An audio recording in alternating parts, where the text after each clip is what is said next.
पंचायतचं option आहे, पंचायतवर click करायचं. ही जी पंचायत म्हणून एक ऑप्शन आहे त्याच्यामध्ये जायचं आहे. डाटा एंट्री आणि जनरेट रिपोर्टमध्ये जायचं आहे आपल्याला. आता आपलं राज्य जे आहे ते आपल्याला निवडून घ्यायचं आहे. आपण महाराष्ट्र निवडलेलं आहे, मी महाराष्ट्राच्या असल्याकारणानं. त्याच्यानंतर फायनान्शियल इयर जे काय आहे तुमचं ते निवडून घ्यायचं आहे. त्याच्यानंतर तुमचा डिस्ट्रिक्ट निवडून घ्यायचा आहे. आता हे आपण महाराष्ट्रासंबंधी चालू आहे. इतर राज्यासंबंधी असेल तर त्यांनी त्यांच्या राज्याची वेबसाईट जी आहे ती निवडून घ्यायची आहे.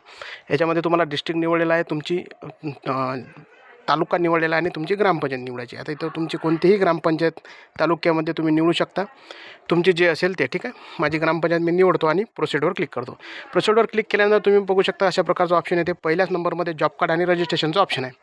आता याच्यामध्ये तुम्हाला 3 नंबरचा ऑप्शन आहे जॉब कार्ड एम्प्लॉई रजिस्टर. ठीक आहे, याच्यावर तुम्हाला क्लिक करायचं आहे आणि तुम्हाला जे यादी दिसते, ठीक आहे, ही जी यादी आहे आणि या यादीच्या समोरचे जे नंबर आहेत ते म्हणजे जॉब कार्ड नंबर. ठीक आहे, आता याच्यामध्ये तुम्हाला जे नाव आहेत, इथं नाव तुम्ही बघू शकता. ही सर्व यादी जी आहे ते तुमच्या जॉब कार्ड होल्डर जे काही तुमच्या गावामध्ये उपलब्ध असतील त्या नागरिकांचे जॉब कार्ड आहेत.